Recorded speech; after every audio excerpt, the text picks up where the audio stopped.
In this video, I'm going to show you the best Overleaf resume template for freshers. So once you log into your Overleaf account, you want to go to overleaf.com/project, which should be your home page. In here, at the very top in this banner, you can see the second option which says templates. Click on this and you'll be directed into templates.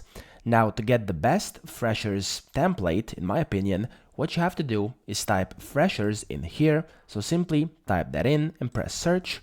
And in here you get a bunch of different CV templates for freshers. As you can see, there's 1, 2, 3, 4, 5, 6, and so on and so forth.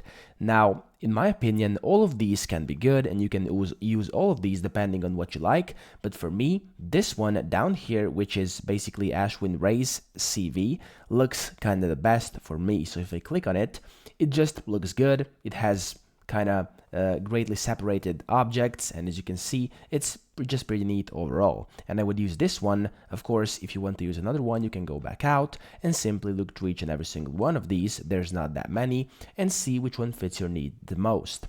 Now, as I said, for me, this one looks the best and would do the job just right. What you then want to do is click Open as Template, and that's literally it. In a few seconds, this will open up and you can start editing it and creating your resume. So I hope this video helped you out, and if it did, please subscribe to the channel and help me out as well.